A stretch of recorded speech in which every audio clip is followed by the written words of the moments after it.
Bonjour, bienvenue à cette capsule vidéo. Mon nom est Philippe Voyer. Alors, dans cette vidéo, je vais tenter de vous expliquer pourquoi il faut passer d'une dotation statique à une dotation équilibrée pour mieux répondre aux résidents et résidentes qui vivent dans les milieux d'hébergement. Dans cette vidéo, je vais mettre l'accent particulièrement sur la manière d'interpréter les graphiques qui vous sont présentés dans le guide en tant que tel explicatif vraiment de la dotation équilibrée.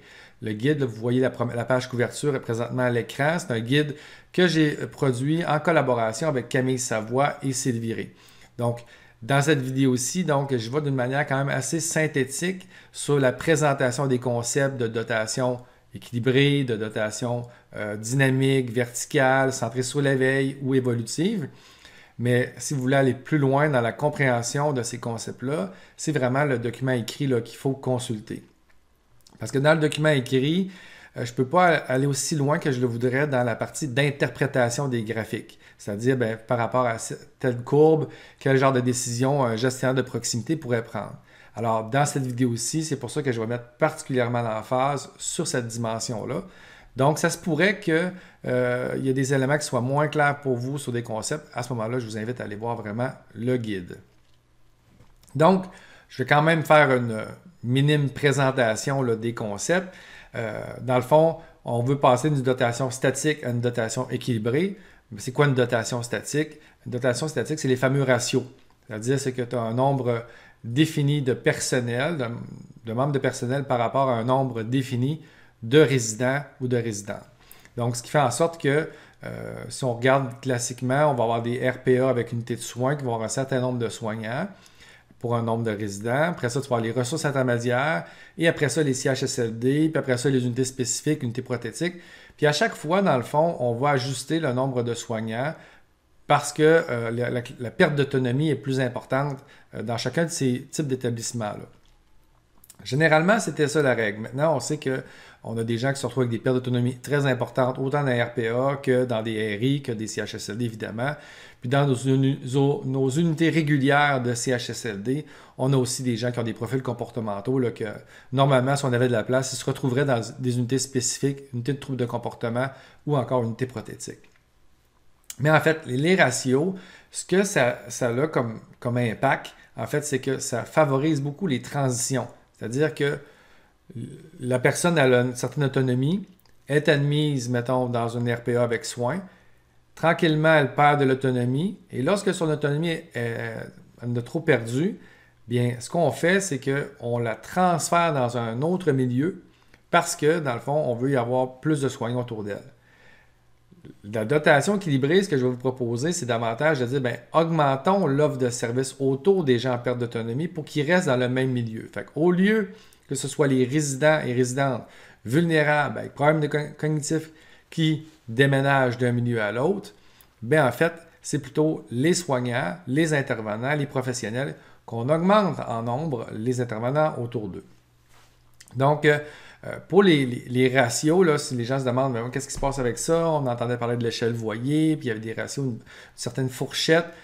Allez voir la capsule web 55, j'avais tout présenté les détails à ce niveau-là, l'évolution, pourquoi qu'on est rendu plus avec une dotation équilibrée. Pardon. Donc, la dotation statique, pourquoi il faut la changer? C'est parce qu'elle a des limites. Les limites qu'elle a, c'est le manque d'équité. Parce que pour un résident, dépendamment de l'unité de soins qui va être admise, en fait, des fois, il va avoir plus de temps, les soignants vont avoir plus de temps pour lui que dans telle autre unité parce que la charge est variable d'une unité à l'autre. Mais quand on a une dotation statique, en fait, on ne tient pas compte de ces enjeux-là. Fait qu'un résident peut arriver dans une unité de soins que les gens ont de la maladie d'Alzheimer, oui, des troubles cognitifs, des problèmes de santé physique, mais il n'y a pas tant de problèmes de comportement, il n'y a pas de gens avec des problèmes de santé mentale majeurs, il n'y a pas une famille ou des familles présentes qui amènent, disons, certaines difficultés et autres. Mais un autre résident pourrait tomber dans une autre unité où est-ce qu'on trouve tous ces défis-là. Mais à ce moment-là, le résident, dans le fond, n'a pas autant l'attention d'un département à l'autre. Donc, évidemment, ça amène un manque d'équité aussi au niveau de la charge de travail du personnel. Parce que d'un département, d'un milieu de vie à l'autre, en fait, même si c'est le même employeur, il y en a qui vont travailler pas mal plus fort que dans un autre, dépendamment du profil de la clientèle, parce qu'à chaque mois, il y a des décès, il y a des admissions, puis ça change continuellement. mais la dotation, elle, on ne la modifie pas, on ne l'ajuste pas selon les défis qui se présentent. Donc ça, c'est des limites de la dotation statique. Aussi, comment que ça fonctionne dans l'admission, on centre ça beaucoup sur la perte d'autonomie, le niveau d'autonomie des ISOSMAF 7, 8 et compagnie, 10, 11, 12, pour déterminer le milieu de vie pour la personne. Ce qu'il faut savoir, c'est que l'ISOSMAF, c'est une mesure qui s'intéresse particulièrement à la perte d'autonomie, mais moins aux problèmes comportementaux. Puis des défis cliniques qui sont particuliers qui peuvent apparaître. Je vous parlais tantôt des enjeux de la famille, ou encore, on a une période qui a des soins de fin de vie dans une unité, bien, ça aussi, ça vient affecter la charge de travail. Si on a des gens qui chutent de façon récurrente, qui font du parkinsonisme, un corps de Lewy, puis il est tout le temps en train de tomber, ça demande une surveillance importante, ça fait plein d'évaluations post-chute, ça vient affecter le quotidien des intervenants là. Donc, il faut reconnaître que la mesure d'autonomie, mais en fait, ce n'est pas une mesure complète des défis et de la charge de travail réelle qu'on a dans les milieux de vie. Et ce qu'il faut savoir, c'est que dans les milieux d'hébergement, la proportion de personnes qui ont des troubles cognitifs, bien en fait, c'est 80 à 85 % de la clientèle. Or, mettons l'ISOSMAF, il y a juste un item qui s'intéresse au comportement. Or, on sait que les troubles de comportement, ça vient affecter grandement la charge de travail des intervenants. Donc, il faut tenir compte de ces variables-là. Donc, c'est pour ça qu'on parle dans le rapport, là, je vous ai reproduit le tableau qu'on retrouve dans le rapport, dans le guide, de la dotation équilibrée, qui comprend la dotation orientée sur l'éveil, la dotation dynamique, verticale et évolutive. Donc, la dotation orientée sur l'éveil, c'est un principe dans lequel qu'on explique dans le guide, là, mais que ce qu'on veut, c'est toujours s'assurer qu'on a le plus d'intervenants possible, de soignants possibles, entre 7 heures et 21 heures. Donc, il y a des choix de gestionnaires de proximité administrativement qui doivent être faits pour éviter qu'on perde 25 à 40 % des intervenants entre le quart de travail de jour et de soir. Parce que entre le jour et le soir, bien en fait, le soir, il y a encore collation, repas, 2 administrations de médicaments. Il y a souvent la présence des familles. Puis nos études montrent que les SCPD, les troubles de comportement, doublent entre le jour et le soir. Donc, en fait, c'est le fait que dans beaucoup de milieux, on diminue le nombre d'intervenants le soir comparativement au jour, bien, ce n'est pas reflété par les vrais défis cliniques qu'on y trouve. Donc, ce n'est pas justifié en tant que tel. Donc, une dotation orientée sur l'éveil, c'est qu'on va s'assurer qu'avec le budget qu'on a le plus d'intervenants dans ces plages-là. Puis, souvent, ce qu'on va utiliser pour nous aider la nuit, pour offrir un service de qualité, ça va être des technologies comme les caméras, les détecteurs acoustiques, par exemple. La dotation dynamique, en fait, ce qu'on veut, c'est qu'il y a toujours une assignation continue par département, par maisonnée. Okay? Donc, la dotation dynamique n'est pas du tout incompatible avec l'assignation continue. Les gens qui ne savent pas c'est quoi l'assignation continue, allez voir la diapo 50, la capsule web 50 en tant que telle. Je présente en détail les avantages de l'assignation continue. L'assignation continue, c'est qu'on veut s'assurer qu'il y a une équipe stable, minimale, dans chacun des départements, des maisonnées, des milieux de vie, et ainsi de suite. Sauf que il peut arriver une période où est-ce qu'on a 2 personnes en fin de vie, 3 personnes avec des gros troubles de comportement, une autre personne qui chute. Donc, on peut se retrouver avec un département, une unité de vie, qu'il y a beaucoup de défis, beaucoup, et que c'est complètement inéquitable, finalement, la charge de travail puis la réponse aux besoins des résidents qui se retrouvent là, parce que le hasard a fait que ça se produit comme ça. La dotation dynamique, c'est qu'on doit toujours s'intéresser à favoriser l'entraide entre les départements pour aller bonifier l'offre lorsqu'on a ces défis-là. Donc, la dotation dynamique, c'est encore une philosophie d'évaluation quotidienne et hebdomadaire des enjeux pour, par exemple, qu'un conseiller en soins, un ergothérapeute, un psychoéducateur, un éducateur spécialisé ou un préposé volant va aller donner davantage d'aide dans tel département pour finalement pouvoir répondre aux besoins. Donc, il faut introduire dans notre mode de gestion la dotation dynamique parce que la réalité, c'est que les besoins changent et varient en intensité d'un milieu de vie à l'autre. La dotation verticale, c'est aussi un principe important dans lequel on a des regroupements de clientèle, des micro-milieux dans beaucoup de centres d'hébergement. On va avoir ça aussi dans les maisons des aînés. Donc, on peut se retrouver avec des gens avec des problèmes de santé physique importants, puis d'autres unités avec des problèmes de santé mentale ou encore de troubles neurocognitifs majeurs. La dotation verticale nous amène à faire des choix de postes pour lesquels une personne peut commencer, par exemple, son corps de travail avec la santé physique pour favoriser le lever puis éviter les blessures au dos, etc. Mais qui va avoir un 12 heures, cette personne-là, son poste, puis qui va aller plutôt travailler après ça en après-midi et en soirée au niveau de l'unité SCPD, unité prothétique ou autre, en raison des troubles de comportement puis de la gestion du syndrome crépusculaire. Alors ça, c'est un autre principe. Puis la dotation évolutive, celle que je vais particulièrement porter attention dans cette vidéo, c'est tout simplement de s'assurer de s'ajuster mensuellement au nombre d'intervenants qui sont en présence pour répondre aux besoins des résidents et des résidentes de chacun des départements. Donc, comment on fait ça, en fait? C'est qu'il faut informer les gestionnaires de proximité. Okay? Lorsqu'on veut prendre des décisions sur la gestion, si on n'a pas l'information précise et en temps réel, c'est difficile à ce moment-là de savoir si telle personne de tel milieu de vie dit « Écoute, notre charge de travail est très lourde, nous. » Puis finalement, tu n'as pas en un clic accès au profil ISOSMAF, à l'indice de lourdeur, au nombre de chutes, à la charge de travail subjective globale évaluée par des gestionnaires de proximité ou autres. Bien, ça devient difficile de prendre des décisions éclairées. Donc, le but, c'est quand même d'amener un peu d'objectivité dans un processus de gestion. Donc, comment on fait ça? Bien, ça prend, comme je vous le dis, l'indice de lourdeur qui est basé sur les ISOSMAF. Ça vous prend d'isoler aussi les ISOSMAF qui sont de 10 et plus. Particulièrement, ça, c'est bon pour les RI, les futures maisons des aînés, les RPA de catégorie 3 et 4 qui ont des gens qui sont plus lourds.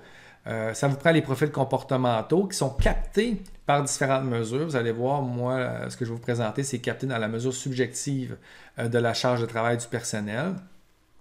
Les données cliniques, les chutes, les éclosions, parce que des fois, il y a des mesures supplémentaires, ça vient augmenter la charge de travail, des transferts à l'urgence, donc il y a de la paperasse à faire à l'entrée et à la sortie.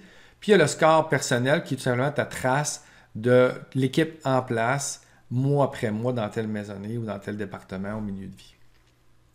Donc, tous les paramètres que je vous ai présentés, ils existent déjà dans les milieux, mais ils sont séparés par différents logiciels, puis souvent, ce n'est pas le coordonnateur de site ou le responsable, mettons, d'un CHSLD qui a toute cette information-là. Mais le but, c'est de les regrouper au même endroit. Mais il y avait un paramètre qu'il fallait ajouter, c'était justement la charge de travail perçue. Par exemple, dans un CHSLD, ce serait les conseillers en soins, ça pourrait être les ASI qui vont compléter ce formulaire-là. Alors, ce que ça dit, ce formulaire-là, ça dit le rapport entre les besoins des résidents et les réponses du personnel, mettons, d'une maisonnée, d'un milieu de vie, et ainsi de suite. Donc, pour répondre à la question ci-dessous, je vous demande de tenir compte des 2 dernières semaines et de tous les membres du personnel soignant de la maisonnée.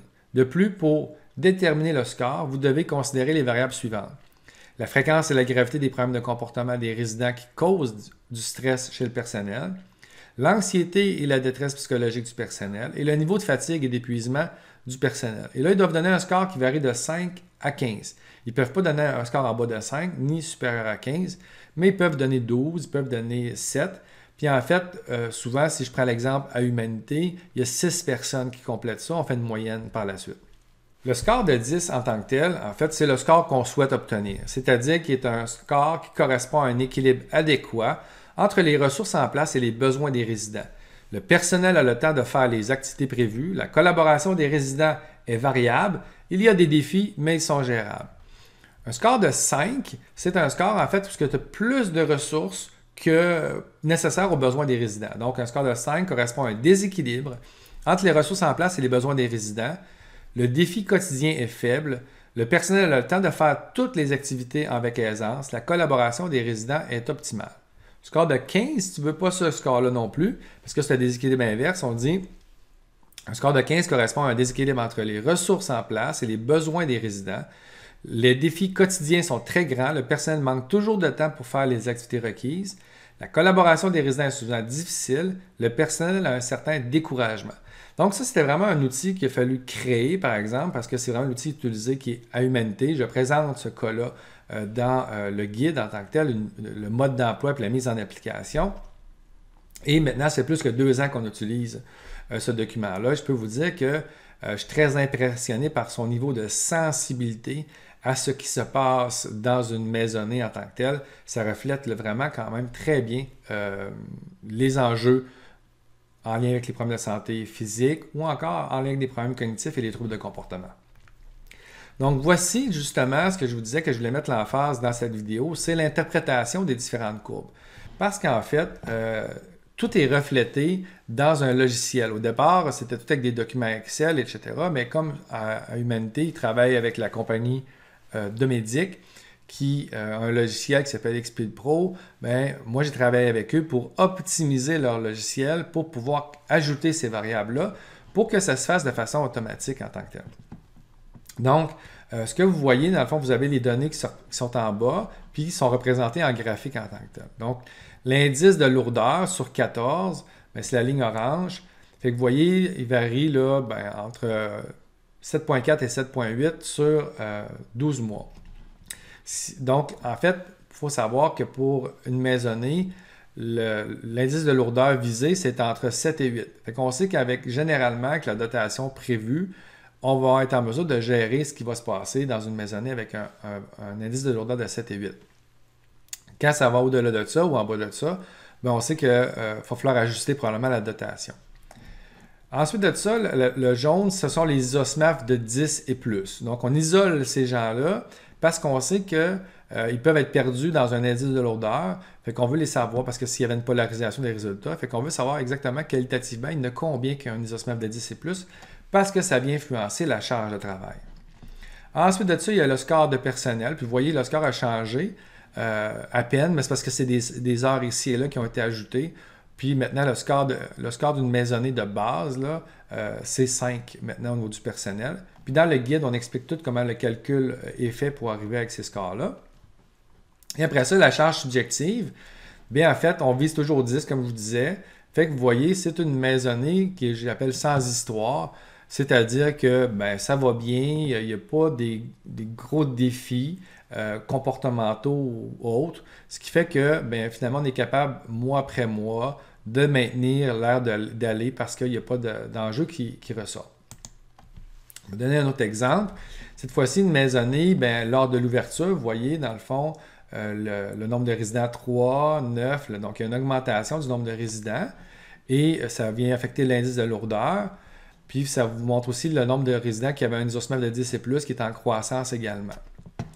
Mais, dans le fond, tous les scores, mettons l'indice de lourdeur, il est dans la normalité attendue. Si on regarde les ISOSMAF 10+, bien en fait, il est aussi en bas de 7-8. Tant que c'est 7 et moins, bien, entre 5 et 7, on va penser à ajuster la dotation. À 7, c'est automatique, là, mais 5-6, on n'ajuste pas nécessairement automatiquement la dotation. Ça va dépendre des profils qualitatifs de l'information qu'on va avoir. Et si on regarde le score de personnel, donc il est stable, il est à 5 ici. Mais lors de l'admission, vous voyez là, l'indice, ou l'évaluation subjective, là, la charge subjective du personnel, 12.5, 11.5, 12.5, 11. Donc, vous voyez là, il fallait s'ajuster à des admissions au niveau résident, nouvelle famille, nouvelle équipe en place. Donc, ici, on a plutôt mis l'accent sur du coaching en se disant que ça allait se restabiliser avec le coaching, avec le temps. Puis effectivement, c'est ce qui s'était passé.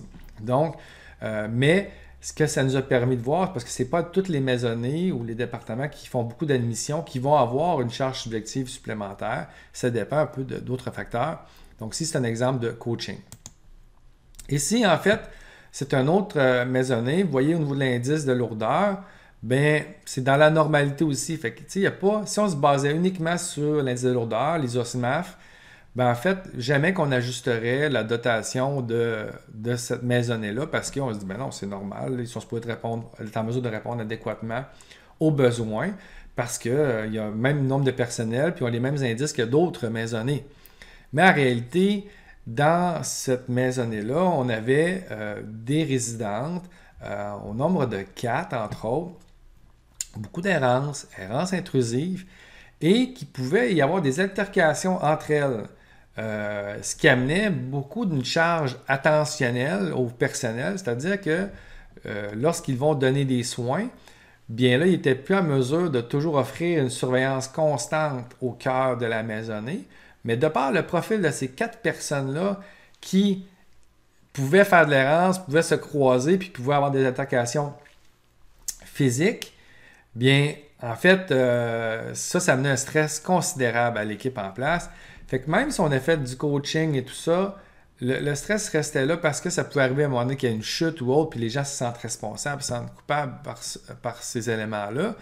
Bien, en fait, ça a été vraiment d'ajouter un préposé aux bénéficiaires le jour pour qu'on ait toujours quelqu'un au cœur de la maisonnée pour être en mesure de faire une surveillance de l'espace de vie, puis faire la circulation finalement, pour éviter qu'il y ait des altercations, des conflits entre ces résidentes-là. Et l'impact a été immédiat, comme vous pouvez le voir, là, si ça l'avait remonté, il y avait dû avoir un événement, mais bon, on est rendu plus loin dans les mois, on est en 2021, donc il n'y a plus d'histoire là, mais vous voyez comment c'est sensible en tant que tel aux ajustements qu'on fait. Ici, vous voyez une maisonnée où est-ce que, si on regarde l'indice de lourdeur, 9.5 qui est beaucoup plus lourd, puis au niveau des OSMAF 10+, bien en fait, on a des 7, puis on a même monté jusqu'à 8. Donc, quand même, on a un profil là, très CHSLD, si on veut, dans cette maisonnée-là. Et le score de personnel était déjà, vous vous souvenez, la normalité, c'est 5. Mais déjà, de par le profil qu'il y avait là, il était à 6,84 en janvier 2020. Puis là, quand on voit, là, ben, il était encore élevé ici. Là. Fait que là, nous, on regardait les ratios, on disait, Colin, avec 6 intervenants, un 6,84, ça veut dire qu'il y a un éducateur, 2 préposés et une NOAA, par exemple, de jour. Ça fait 4 intervenants pour 12-13 résidents. Là. Fait que c'est du ratio là, de 1 pour 3, là, donc 1 pour 4. Ce qui fait que c'est beaucoup de personnel, mais pourtant, l'indice de lourdeur reste élevé. Fait que quand on voyait ça, ben, puis il y avait suffisamment de personnel, ben, on a enquêté davantage pour comprendre qu'il y avait du parking sinistre, plus de shooters, une personne que ça prenait beaucoup de temps là, lors de l'alimentation. En tout cas, plein de choses qui faisaient que ça s'expliquait. Fait que finalement, on a ajouté encore là un préposé de jour et de soir. Puis là, ça s'est stabilisé en tant que tel. Mais si vous regardez cette maisonnée-là, vous étiez ici, bien en fait, il y a eu des décès évidemment, et les OSMAF, les nombres l'indice de lourdeur a baissé, et aussi le nombre d'OSMAF de 10 et plus. Si bien que la dotation évolutive, c'est pas seulement pour l'augmentation, c'est qu'après, on va le diminuer. Puis même si on l'a diminué, la charge de travail la charge subjective est restée dans les limites de la normale en tant que telle. Donc, c'est vraiment un accompagnement là, mensuel, très serré, sensible à ce qui se passe. Le personnel nous parle parce qu'ils savent que dans le fond, on ajuste toujours en conséquence des besoins des résidents la dotation. Donc, c'est ça la dotation équilibrée. Il s'agit uniquement d'avoir les outils. Et n'importe quel gestionnaire là, qui écoute la vidéo, là, ben, il comprend très bien que c'est très facile à faire en tant que tel. Il s'agissait d'avoir les informations pour pouvoir prendre des décisions éclairées, mais aussi de donner la latitude décisionnelle aux gestionnaires de proximité pour faire ces ajustements-là au niveau de la dotation. Et la dotation équilibrée prend particulièrement son sens dans le contexte des maisons des aînés, puisque les maisons des aînés vont admettre des gens au stade modéré puis stade sévère, par exemple, de la maladie d'Alzheimer. Ce qui veut dire qu'il va y avoir juste 12 résidents par maisonnée, comme vous le savez, dans les maisons des aînés. Bien, si on a un indice de lourdeur de 7-8, puis une autre maisonnée, il y a un indice de lourdeur de 11, 12, 13, parce que là, il va y avoir des profils CHSLD en nombre important aussi, bien, vous ne pouvez pas avoir la même dotation d'une maisonnée à l'autre. Il va y avoir une équité incroyable entre le personnel puis dans la réponse aux besoins des résidents. Fait que c'est un concept qui peut vous inspirer. Vous pouvez adopter exactement cette approche-là, mais à tout le moins, vous devez là, trouver une méthode pour répondre aux besoins des résidents puis quand même être sensible à la réalité des soignants si on veut vraiment avoir un milieu de vie là, de qualité. L'autre élément qu'on a comme information, je vous disais, c'était les chutes, le nombre de chutes, les chuteurs récurrents, des transferts à l'urgence, des soins externes, des gens en podologie, stomothérapeutes, soutien à domicile ou autres qui viennent parce que ça vient influencer aussi les éclosions, les médicaments qui sont consommés chroniques, PRN, les antipsychotiques, les antidépresseurs autant chroniques qu'en PRN, les benzos, les analgésiques, les opiacés. Donc, ce sont d'autres indices cliniques qu'on va chercher pour vraiment, encore là, savoir ce qui se passe dans chacun des départements, des unités de vie, pour prendre les décisions là, les plus adéquates pour la clientèle. Donc, le logiciel donne ces tableaux-là également pour prendre la décision. En fait, il faut comprendre que moi, quand j'ai agi en titre de conseiller consultant pour eux, j'ai dit, écoutez, j'ai besoin de cette information-là. Et eux, ils ont regroupé ça dans le logiciel pour que je sois en mesure de bien, finalement, conseiller l'organisation. Donc, comme je vous disais, il est possible qu'il y ait des petits bouts là que j'ai passé trop vite, mais la vidéo elle va être trop longue sinon, puis elle est déjà assez longue. Alors, je vous invite à ce moment-là vraiment à aller lire le document, puis vous allez avoir accès là, à toutes les explications.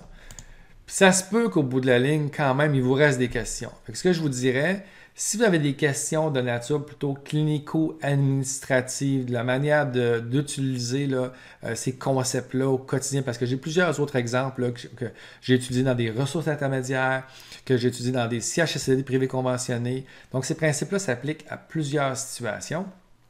Donc, ça, vous pouvez me contacter, ça va me faire plaisir de répondre à vos questions. Mais des fois, les gens me contactent par rapport au logiciel, aux coûts financiers, comment que ça fonctionne, etc. Ça, moi, je ne me mêle pas du tout de cette partie-là. Vous contactez la compagnie de Médic, Pierre Sioux, qui s'occupe de répondre à ce genre de demande-là. Donc là-dessus, je vous remercie beaucoup pour votre attention. J'espère vous encourager à faire un tournant numérique, à faire un tournant dans la gestion, s'aligner vers de la dotation équilibrée pour mieux répondre aux besoins des résidents, mais également pour bien soutenir nos équipes. Alors voilà, je vous remercie de votre attention et à la prochaine.